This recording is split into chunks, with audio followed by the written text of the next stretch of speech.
Hello students, இன்னைக்கு நம்ம வீடியோல என்ன பார்க்க போறோம்னா இங்கிலீஷ் ஷார்ட் ஹேண்ட்ல சாப்டர் 12 ஆல்டர்னேட்டிவ் ஃபார்ம்ஸ். இப்போ போன சாப்டர்ல நம்ம பார்த்தோம் ஃபர்ன்றது எப்படி எழுதணும். ஃபர் எஃப் ஸ்ட்ரோக் போட்டு சின்னதா ஸ்டார்டிங்ல ஒரு ஹூக் போட்டா அதுதான் ஃபர். இப்போ எப்படி எழுதுவோம்? இது ஃபர். வர் வி ஸ்ட்ரோக் போட்டு சின்னதாக ஹூக் போட்டால் அது வர். தர் சின்னதாக ஹூக் போட்டால் இது தர். தர் சின்னதாக டார்க் ஸ்ட்ரோக் போட்டால் இது தர். இப்போது இதுக்கு இதை பேரலாக ஒரு மிரரில் காமிச்சா எப்படி தெரியுமோ அதுதான் இன்னொரு ஃபார்மில் எழுத போகிறோம். அதுதான் ஆல்டர்னேட்டிவ் ஃபார்ம். இப்போது இதை வந்து மிரரில் ஒரு கண்ணாடியில் வந்து இதை காமிங்க. மிரரில் பேரலாக இப்போ இதுக்கு இப்படி காமிக்கணும், இதுக்கு இப்படி காமிக்கணும், இதுக்கு இப்படி, இதுக்கு இப்படி.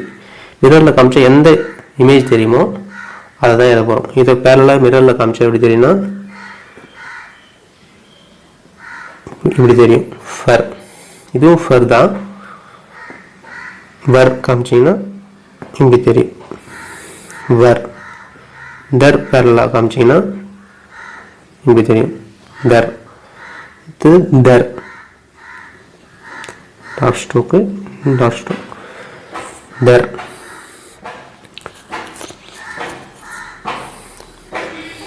இப்போ இது ஃபர்ஸ்ட் ஃபார்மு, இது செகண்ட் ஃபார்மு.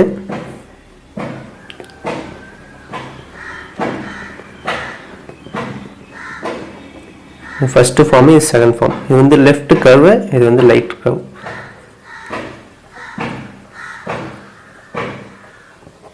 லெஃப்ட் கர்வு, இது வந்து ரைட் கர்வ்.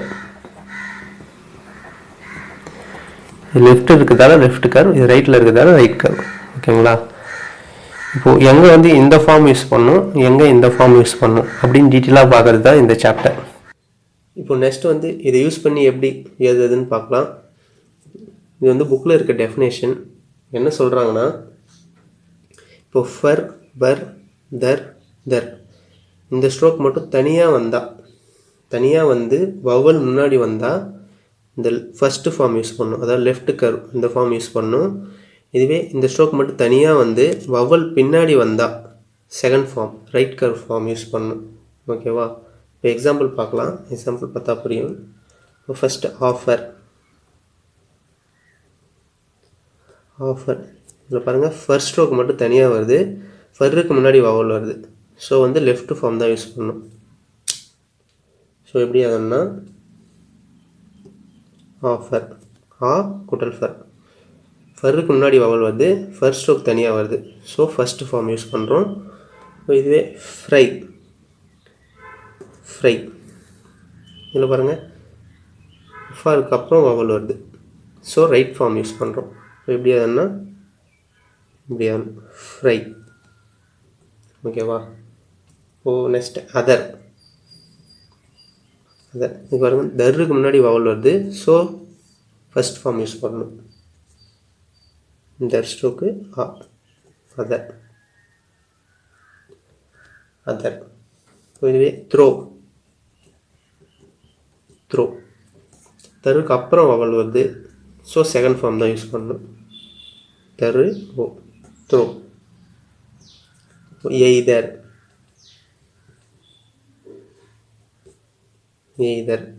ஐ. தருக்கு முன்னாடி ஐ வருது. ஸோ ஃபர்ஸ்ட் ஃபார்ம் யூஸ் பண்ணுறோம். டிப்தாங்கும் ஒரு வவல் தான். ஸோ யூஸ் பண்ணுறோம். ஓகேவா? இப்போ லாஸ்ட்டாக ஃபர் வர் தர் இது தனியாக வந்தால் எப்படி அதுன்னு பார்த்தோம். இப்போது ஃபர் வர் தர் இது இன்னொரு ஸ்ட்ரோக்கோட ஜாயின் பண்ணி வந்தால் எப்படி அதுன்னு பார்க்கலாம். இது புக்கில் இருக்க டெஃபினேஷன். இப்போ இன் ஜாயினிங்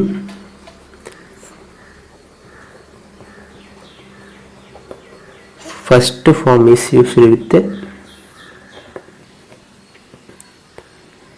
டவுன்வர்ட் ஸ்ட்ரோக். இது downward stroke, backward stroke.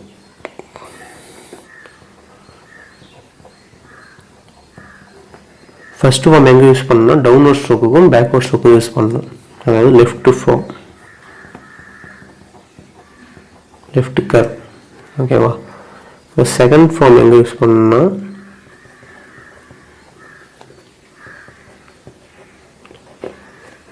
is used with forward stroke. இது வந்து ஃபார்வர்ட் ஸ்ட்ரோக்கு, ஹரிசாண்டல் ஸ்ட்ரோக்குக்கு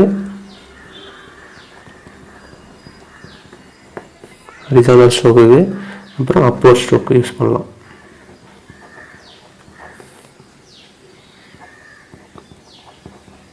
இது வந்து ரைட் ஃபார்ம், ரைட் கர்வ். ஓகேவா? இது லெஃப்ட் கர்வ், இது ரைட் கர்வ். ஃபர்ஸ்ட் ஃபார்ம் வந்து இங்கே யூஸ் பண்ணலாம், செகண்ட் ஃபார்ம் இதில் யூஸ் பண்ணலாம். இப்போ எக்ஸாம்பிள் பார்த்தா நல்லா புரியும். இப்போது ஆவரேஜ்,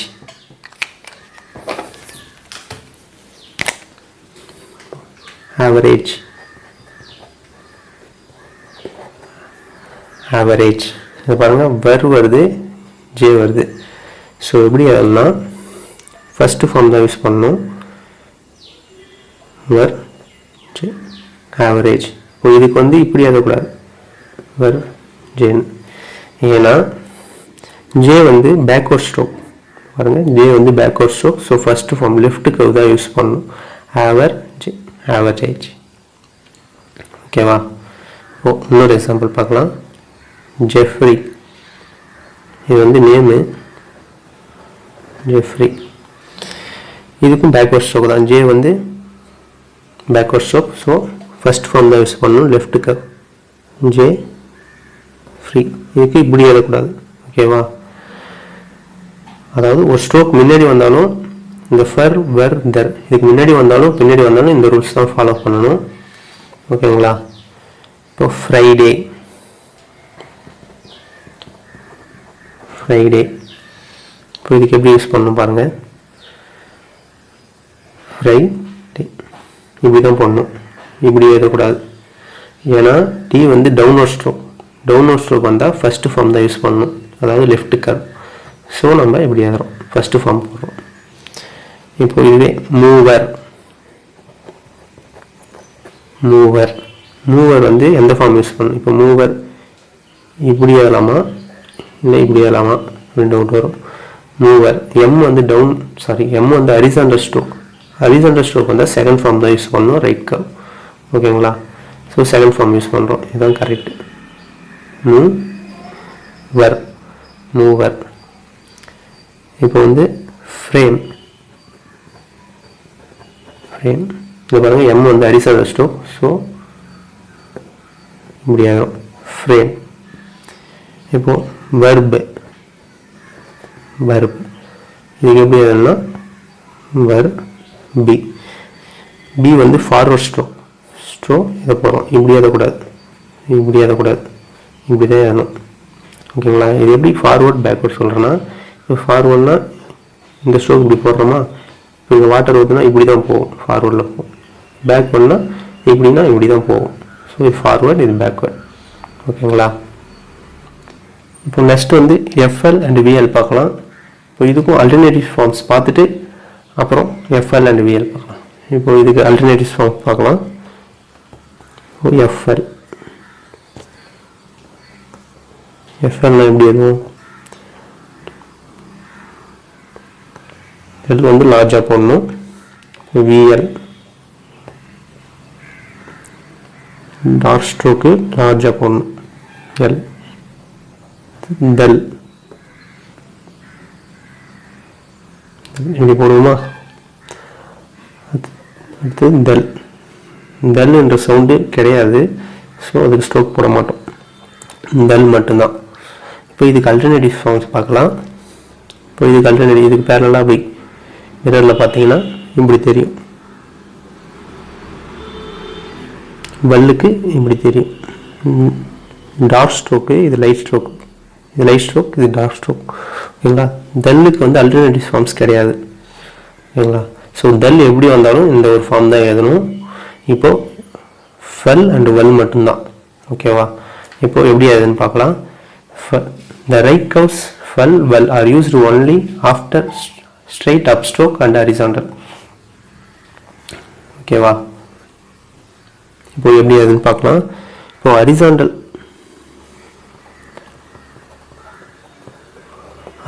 ஸ்ட்ரோக் வந்து இப்போ K K N straight up stroke.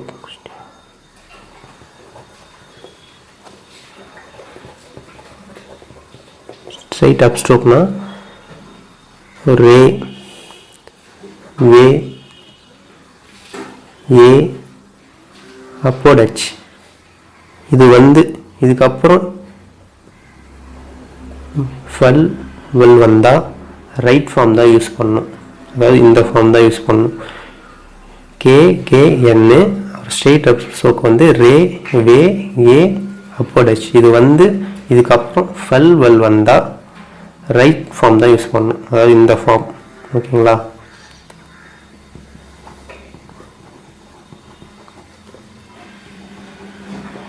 ஓகேங்களா? ரைட் கர்வ் தான் யூஸ் பண்ணணும். இப்போ எக்ஸாம்பிள் பார்க்கலாம். எக்ஸாம்பிள் பார்த்தா புரியும்.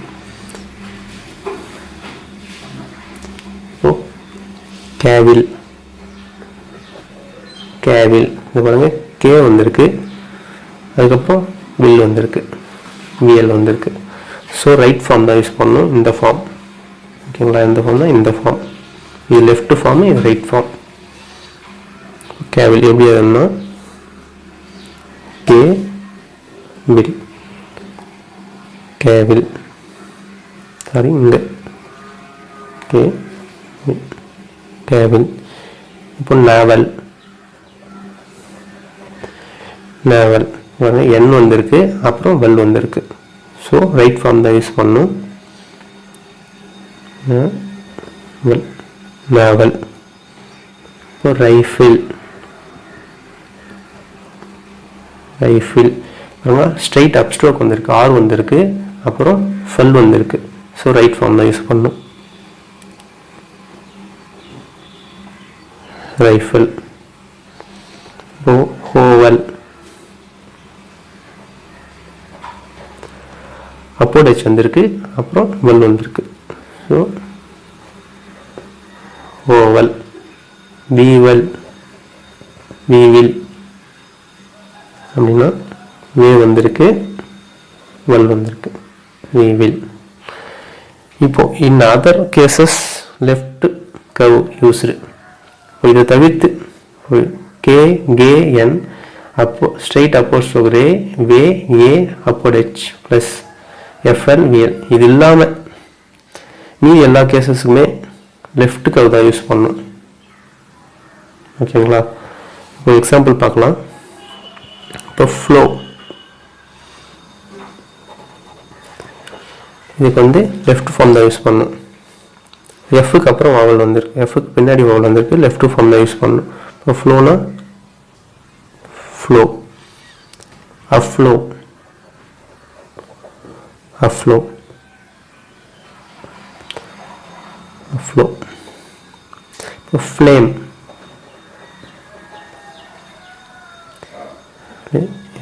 ஃப்ளேம். ஓகேங்களா? இப்போ இந்த ரெண்டு ரூல் இல்லாமல் ஸ்ட்ரோக் வந்து எந்த டைரக்ஷனில் வந்தாலும், பாப் பேக்வேர்ட் டவுன்வேர்ட் எதில் வந்தாலுமே, வவல் முன்னாடி வந்தாலும் வவல் பின்னாடி வந்தாலுமே லெஃப்ட் ஃபார்ம் தான் யூஸ் பண்ணணும். இந்த ரூல் வந்தால் மட்டும்தான் ரைட் ஃபார்ம் யூஸ் பண்ணணும். ஓகேவா? இப்போ நெக்ஸ்ட் வந்து இன்டர்வெனிங் வவல்ஸ் பார்க்கலாம். இப்போ நம்ம ஏற்கனவே சாப்டர் 3ல் இன்டர்வெனிங் வவல்ஸ் பார்த்துருப்போம். அந்த வவலுக்கும் இந்த இன்டர்வெனிங் வவலுக்கும் கொஞ்சம் டிஃப்ரெண்ட் இருக்குது. இப்போ சாப்டர் 3ல் வர இன்டர்வெனிங் வவல் வந்து ரெண்டு ஸ்ட்ரோக் நடுவில் வவல் வந்தால் எப்படி எழுதுன்னு பார்த்துருப்போம். இந்த இன்டர்வெனிங் வவல் வந்து ஒரு ஸ்ட்ரோக்குக்கும் அதனுடைய ஸ்டார்டிங்கில் வர ஆர்எல் ஊக்குக்கும் நடுவில் வவல் வந்தால், டாட் வவல் வந்தால், டாட் வவல் வந்தால் சின்னதாக சர்க்கிள் போடணும். டேஷ் வவல் வந்தால் ஒரு டேஷ் போடணும். இந்த டேஷ் வந்து அந்த ஸ்ட்ரோக்கை வந்து கட் பண்ணி போடணும். ஓகேங்களா? இப்போ இதுக்கு எக்ஸாம்பிள் பார்க்கலாம். ஃபர்ஸ்ட் இப்போ டார்க்னு ஒரு வேர்டு எடுத்துப்போம்.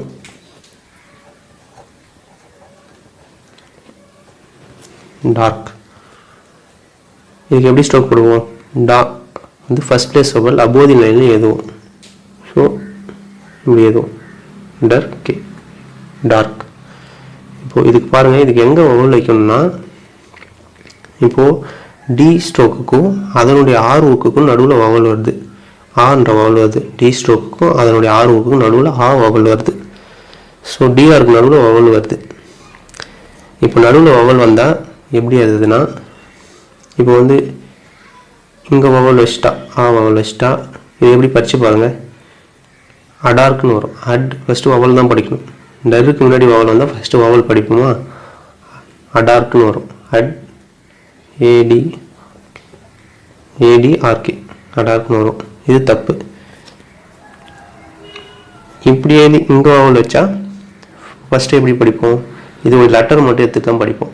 டிஆர் ஏகேன்னு வரும். ஸ்பெல்லிங் வந்து டிஏஆர்கே தான். இப்போ ப்ரே எப்படி நம்ம படித்தோம், ப்ரே பிஆர்ஏ, அந்த லெட்டர் மட்டும் தான் எடுத்துவோம். வவல் பின்னாடி வந்தால் அந்த லெட்டர் மட்டும் எடுத்துவோம். வவல் முன்னாடி வந்தால் வவல் படிச்சுட்டு அப்புறம் அந்த டர் சவுண்டு படிப்போம். ஓகேங்களா. இப்போ இதில் வந்து நடுவில் வருது, டிஆருக்கும் நடுவில் வருது. அந்த டின்ற ஸ்ட்ரோக்கு கூடிய ஆர்வுக்கு நடுவில் வருது. ஸோ எப்படி எழுதணும்னா ஒரு சின்னதாக சர்க்கிள் போடணும். இப்போ டார்க்னா ஒரு சர்க்கிள் போட்டால் இது டார்க். ஓகேவா. இந்த சர்க்கிள் வந்து ஃபர்ஸ்ட் பிளேஸில் இங்கேயும் போடலாம், இப்படி போட்டாலும் கரெக்ட் தான்.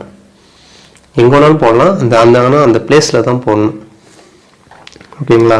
இது எப்படி படிக்கணும்னா ஃபஸ்ட்டு டி படிக்கணும், அப்புறம் வவல் படிக்கணும், அப்புறம் ஆர் படிக்கணும், அப்புறம் மீதி ஸ்ட்ரோக் படிக்கணும். இப்போ பாருங்கள், டிஏஆர்கே டார்க். ஓகேவா.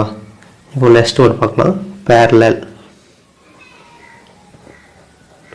பேரலல் இதுக்கு எப்படி ஸ்ட்ரோக் எழுதுவோம், பரு எல் எல் பேரலல். இப்போ இதுக்கு எங்கே வவல் வைப்போம், இப்போ பருக்கு முன்னாடி வைக்கணும். ஏன்னா பருக்கு நடுவில் வவல் வருது, பருக்கு நடுவில் ஆ வவல் வருது, அதுக்கப்புறமும் ஆ வவல் வருது, பேரலல். ஸோ இங்கே சர்க்கிள் போட்டு இங்கே வவல் வைக்கிறோம். ஏன் இங்கே வவல் வைக்கலன்னா ஒரு ஸ்ட்ரோக்குக்கு ஒரு பிளேஸில் ஒரு இடத்துல தான் வைக்கணும். இப்போது டாட் வவல் வச்சுட்டு இங்கே சர்க்கிள் போடக்கூடாது, அது படிக்க முடியாது. ஸோ இப்படி தான் எழுதணும், பேரலல். இதை படித்து பாருங்கள், பிஏஆர்ஏஎல்எல் பேரலல். ஓகேங்களா. இந்த சர்க்கிள் வவல் வந்து லைட்டாக தான் போடணும். ஹெவி டாட் வந்தாலும் லைட் டாட் வந்தாலும் நம்ம லைட் சர்க்கிள் வவல் தான் போடுறோம். ஓகேவா. நெக்ஸ்ட் வந்து டேஷ் வவலுக்கு எப்படி வவல் போடுறதுன்னு பார்க்கலாம். எக்ஸாம்பிளுக்கு பர்மா,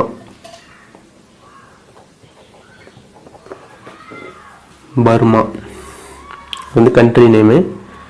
பர்மா எப்படி எதுவும் பர்மா. இதுக்கு எங்கே வவல் வைக்கணும்னா இப்போ பாருங்க, பிக்கும் ஆருக்கும் நடுவில் வவல் ஆ வவல் வந்திருக்கு, இதுக்கு நடுவில் ஆ வவல் வந்திருக்கு. ஸோ எப்படி எதுனா, ஸோ இது இப்போ இப்படி எதுனா இப்போ இங்கே வவல் வச்சிங்கன்னா, இங்கே dash vowel light dash vowel வச்சிங்கன்னா ஆ பர் அபர்மான்னு வரும். இங்கே போட்டிங்கன்னா பராமா அப்படின்ற மாதிரி சவுண்ட் வரும். ஸோ எப்படி எதுனா கட் பண்ணி போடணும், பர்மா. இப்போ படிச்சு பாருங்க, BURMA பர்மா. இப்போ நெக்ஸ்ட் நர்ஸ், நர்ஸ். எண்ணுக்கும் ஆறுக்கும் நடுவில் ஆ வவல் வந்திருக்கு. இப்போ எப்படி அதுன்னா நர்ஸ், இப்படி கட் பண்ணும், நர்ஸ். இப்போ ஃபுல்ஃபில், ஃபில். இப்போ இது பாருங்க, இந்த எஃப்க்கு எல்லுக்கு நடுவில் ஊ வவல் வந்திருக்கு, இந்த எஃப்க்கு இந்த எல்லுக்கு நடுவில் ஈ வவல் வந்திருக்கு. ஸோ எப்படி அதுன்னா ஊ வந்து third place vowel. So full fill இப்படி போட்டுட்டு வவல் வந்து எங்கே வைக்கணும்னா தேர்ட் பிளேஸில் கட் பண்ணணும் ஃபுல்லுக்கு. இந்த ஈ வவல் வந்து இங்கே வைக்கணும், ரவுண்டாக சர்க்கிள் பண்ணணும். Full fill. ஃபில். ஓகேங்களா? இப்போ கார்னர், கார்னர், கார்னர்னா கா ஆ வருது, ஃபர்ஸ்ட் பிளேஸ் வவல். ஸோ எப்படி அதுனா கார்னர். இதுக்கு எங்கே வவல் வைக்கணும்னா, கார்னர் இப்படி கட் பண்ணக்கூடாது, ஃபர்ஸ்ட் பிளேஸில் இப்படி கட் பண்ண இது வந்து ஒரு சர்க்கிள் மாதிரி வந்துடும். ஸோ எப்படி அதுனா கார்னர். ஃப்ரண்ட்டில் வைக்கணும் வவல். ஃபர்ஸ்ட் பிளேஸில் வந்தால் மட்டும் டேஷ் வவல் வந்து ஃப்ரண்ட்டில் போடணும். ஓகேங்களா? கார்னர். லெக்சர், லெக்சர் டி கார்னரில் யூ வவல் வருது. ஸோ எப்படி அதுனா லக்கு ஷரு, யூ கட் பண்ணி ஆகணும், எல்கே ஷர், யூ கட் பண்ணி ஆகணும். ஓகேங்களா? லெக்சர்ஸ் இதில் வந்து கட் பண்ணி வராது, எஸ் வருதுன்றது கட் பண்ணி எழுத முடியாது. எழுத முடியாத இடத்துல நம்ம யூ தனியாக தான் போடணும். Lectures, lectures. நெக்ஸ்ட் வந்து இந்த இன்டர்வெனிங் வவல் சிம்பிளாக வர வேர்டுக்கு யூஸ் பண்ணக்கூடாது. இப்போது எக்ஸாம்பிளுக்கு கோர், கோர்னா இப்படி போட்டு இப்படி போடக்கூடாது, சிஓஆர் அப்படின்னு போடக்கூடாது. இது வந்து சின்ன வேர்டு, அதிகமாக ஸ்ட்ரோக்லாம் வரும்போது தான் அப்படி எழுதணும். ஸோ இதுக்கு எப்படி வேணும், நார்மலாக ஸ்ட்ரோக் போட்டு தான் எழுதணும். KR, core. ஓகேங்களா? இப்போ பார், பார்னால் இப்படி போட்டு இப்படி வைக்கக்கூடாது, நார்மலாக ஸ்ட்ரோக்கு தான் போடணும். பா ஆர், பார். இப்போ ஃபேர், எஃப்ஆர், ஃபேர். ஓகேங்களா? இந்த சாப்டரில் வர எக்ஸசைஸ் எக்ஸாம்பிள் எல்லாத்தையும் 5 டைம்ஸ் எழுதி பாருங்கள். கிராமர் 1 பேஜ் ஃபுல்லாக எழுதி பாருங்கள். பேராகிராஃப் எக்ஸசைஸ் 5 டைம்ஸ் எழுதி பாருங்கள். தேங்க்யூ.